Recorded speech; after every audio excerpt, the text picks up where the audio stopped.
Hello internet people. Today's video is going to be quite a philosophical one. Recently I've been doing a lot of reading and I thought I'd do a little video blog post about a topic that's been coming up a lot in the reading I've been doing, which is fear. Now the first bit I'm going to read to you is from Clive Barker's Books of Blood. For those of you who don't know Clive Barker, or don't recognise the name at least, he is most famous for having written a novella called The Hellbound Heart, which is more commonly known as the film Hellraiser. He's a fantastic writer, brilliant stuff, very deep and philosophical at times, but he also can write some really quite funny stuff as well.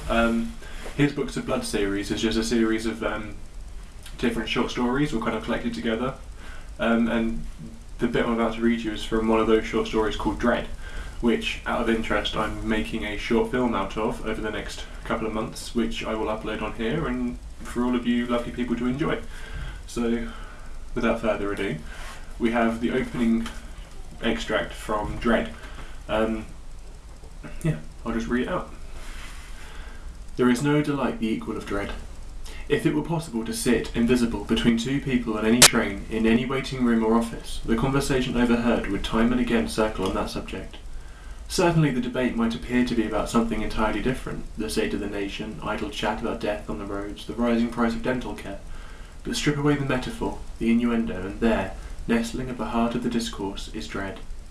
While the nature of God and the possibility of eternal life go undiscussed, we happily chew over the minutiae of misery. The syndrome recognises no boundaries. In bathhouse and seminar room alike, the same ritual is repeated.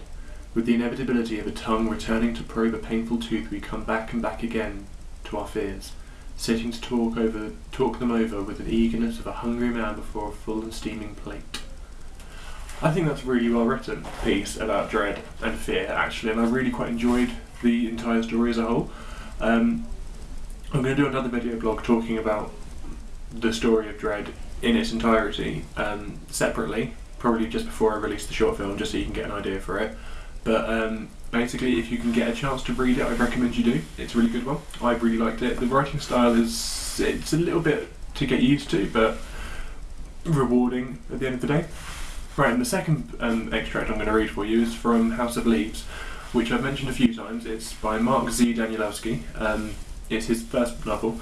Really good one. Very long, complicated, but enjoyable to read the whole way through because it kind of keeps you guessing the whole time. In fact, the whole point of the book is to keep you guessing the whole time. But this bit I'm going to read is from the very end of the introduction, in which the narrative character Johnny is talking about fear and talking about how it's affected him and how it's going to affect us as readers. You might then try, as I did, to find a sky so full of stars it will blind you again. Only no sky can blind you now. Even with all that iridescent magic up there, your eye will no longer linger on the light. It will no longer trace constellations. You'll care only about the darkness, and you'll watch it for hours, for days, maybe even for years, trying in vain to believe you're some kind of indispensable, universe-appointed sentinel, as if just by looking you could actually keep it all at bay. It will get so bad you'll be afraid to look away. You'll be afraid to sleep. Then, no matter where you are, in a crowded restaurant or on some desolate street, or even in the comforts of your own home, you'll watch yourself dismantle every assurance you ever lived by.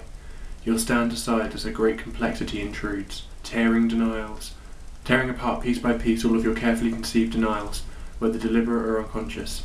And then, for better or worse, you'll turn, unable to resist, though try to resist you still will, fighting with everything you've got not to face the thing you most dread.